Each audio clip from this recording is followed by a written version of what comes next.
வாழ்வாதாரத்திற்காக டெல்லியில் போராடி வரும் தமிழக விவசாயிகள் தீர்வு கிடைக்காமல் ஊர் திரும்ப போவதில்லை என்று தீர்க்கமாக தெரிவித்துள்ளனர். பல்வேறு கட்டங்களாக அவர்கள் நடத்தி வரும் போராட்டம் இன்று 14வது நாளை எட்டியுள்ளது. இதுபற்றி போராட்ட களத்தில் இருக்கும் செய்தியாளர் நிரஞ்சனிடம் கேட்கலாம். நிரஞ்சன், தலைநகர் டெல்லியில போராட்டத்தில் ஈடுபட்டுள்ள தமிழக விவசாயிகள் பிரதானமா முன்வைக்கிற கோரிக்கைகள் என்ன? இந்த விஷயத்துல மத்திய அரசோட நிலைப்பாடு என்னவா இருக்கு?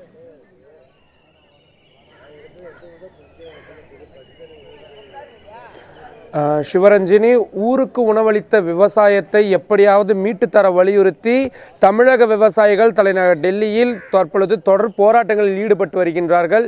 இன்றைய தினம் அவர்களது போராட்டம் 14வது நாளை எட்டியிருக்கக்கூடிய இந்த சூழ்நிலையில் இவர்களது கோரிக்கைகள் ஆரம்பத்திலிருந்தே தொடர்ந்து வலியுறுத்தப்பட்டு வருவது, உடனடியாக விவசாயிகளின் அந்த விவசாய கடன்கள் தள்ளுபடி செய்யப்பட வேண்டும், 40,000 கோடி ரூபாய் அளவிற்கு இழப்பீடுகள் வழங்கப்பட வேண்டும் என்ற கோரிக்கைகள் இவர்கள் பிரதானமாக முன்வைத்து வருகின்றார்கள்.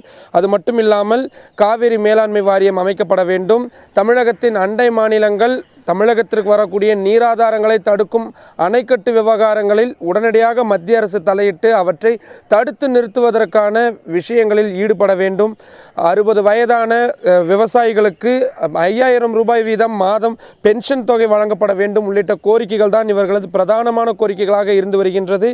ஏற்கனவே இந்த கோரிக்கைகளை வலியுறுத்தி இவர்கள் சார்பில் மத்திய நிதியமைச்சர் மற்றும் மத்திய விவசாயத்துறை அமைச்சரை சந்தித்து கோரிக்கை மனுவினை அளித்திருந்தார்கள். அந்த கோரிக்கை மனுக்களை வாங்கி அந்த கோரிக்கைகள் அனைத்தும் பரிசீலனை செய்வதாக மட்டும்தான் மத்திய அரசின் சார்பாக உறுதியளிக்கப்பட்டிருந்தது. இவர்களது போராட்ட காலத்திற்கு நேரடியாக வந்திருந்த மத்திய இணையமைச்சர் பொன் ராதாகிருஷ்ணன் அவர்கள் உடனடியாக விவசாயிகள் தங்களது போராட்டத்தை கைவிட வேண்டும் என்றும் மத்திய அரசு நீங்கள் கேட்ட அனைத்து கோரிக்கைகளையும் செயல்படுத்துவதற்கு விரைந்து நடவடிக்கை எடுக்கும் என்றும் உறுதியளித்திருந்தார். ஆனாலும் கூட அதன் பிறகு உடனடியாக மத்திய அரசு வெளியிட்ட அந்த வறட்சி நிவாரணம் என்பது போதுமான அளவாக இல்லை. வெறும் 1,700 கோடி ரூபாய் அளவிற்கு தான் அவர்கள் ஒதுக்கியிருந்தார்கள். இதில் நாங்கள் கேட்ட அந்த இழப்பீட்டு தொகைக்கு சிறிய அளவில் கூட வராது என்று கூறிதான் இவர்கள் அந்த போராட்டத்தை தொடர்ந்திருக்கின்றார்கள். 2 விவசாயிகள் 2 தினங்களுக்கு முன்பு இங்கு தற்கொலை முயற்சியில் ஈடுபட்ட பொழுது நாடே மிகப்பெரிய ஒரு பரபரப்பில் ஏற்பட்டது. ஏனென்றால் இதே ஜந்தர் மந்தர் பகுதியில் ஏற்கனவே கஜேந்தர் சிங் என்ற ஒரு விவசாயி தற்கொலை செய்து கொண்டிருந்த சம்பவம் நாடு முழுவதும் கடுமையான அதிர்ச்சியலை உருவாக்கி இருந்தது. அது மட்டுமில்லாமல் தற்பொழுது இந்தியா முழுவதுமே விவசாயிகளின் தற்கொலை என்பது சர்வசாதாரணமாக நடைபெற்று வருகின்றது. தொடர்ந்து உச்சநீதிமன்றம் உள்ளிட்ட மற்ற நீதிமன்றங்களும் கூட விவசாயிகளின் தற்கொலை தொடர்பாக வேதனை தெரிவித்து வரக்கூடிய இந்த சூழ்நிலையில் மத்திய அரசின் சார்பாக இவர்களை இங்கு நேரில் வந்து யாரேனும் ஒருவர் அழைத்து பேச வேண்டும், அல்லது இவர்களை யாரேனும் அங்கு சென்று அழைத்து பேசி சுமூக தீர்வு காண்பதற்கான பேச்சுவார்த்தை தொடங்கினால் மட்டும்தான் இந்த போராட்டம் என்பது ஒரு முடிவுக்கு வரும். ஆனால் இவர்கள் கோரிக்கையை பொறுத்தவரை தங்களது இந்த கோரிக்கைகள் அனைத்தும் உடனடியாக நிறைவேற்றப்பட வேண்டும், அதுவரை நாங்கள் டெல்லியிலிருந்து செல்ல மாட்டோம் என்று திட்டவட்டமாக கூறியிருப்பதன் காரணமாக மத்திய அரசும் தற்பொழுது திணறி வருகின்றார்கள்.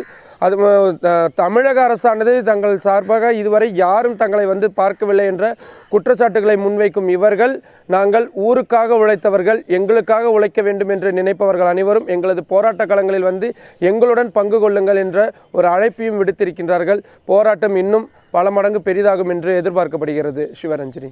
நிரஞ்சன், விவசாயிகள் ஒவ்வொரு நாளும் ஒவ்வொரு வகையில் போராட்டத்தை தொடர்ந்து கொண்டே இருக்கிறார்கள். அவர்களுடைய அடுத்த கட்ட போராட்டம் என்ன மாதிரி இருக்கிறது? அதேபோல் டெல்லியில் இருக்கக்கூடிய தமிழ் அமைப்புகள், தமிழ் மாணவர்கள் என யாரேனும் விவசாயிகளுக்கு ஆதரவு தெரிவிக்கிறார்களா?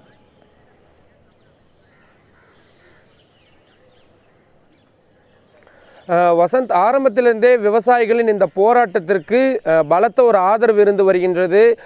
ஆரம்பத்திலிருந்தே புதிய தலைமுறையான நாம் இவர்களுடன் முதல் நாளிலிருந்தே பயணித்து வருகின்றோம். அது மட்டும் இல்லாமல் இவர்களுக்கு பல்வேறு தரப்பினரும் தொடர்ந்து ஆதரவு தெரிவித்து வருகின்றார்கள். தலைநகர் டெல்லியில் இருக்கக்கூடிய தமிழ் குடும்பத்தினர் இவர்களுக்கு இங்கு வந்து உணவுகள் கொடுப்பது உள்ளிட்ட அவர்கள் தங்களது ஆதரவை தெரிவித்து வருகின்றார்கள். தலைநகர் டெல்லியில் இருக்கக்கூடிய பிரதான கல்லூரிகளில் இருக்கக்கூடிய தமிழ் மாணவர்கள் இவர்களுக்கு ஒரு ஆதரவு தெரிவித்திருக்கின்றார்கள்.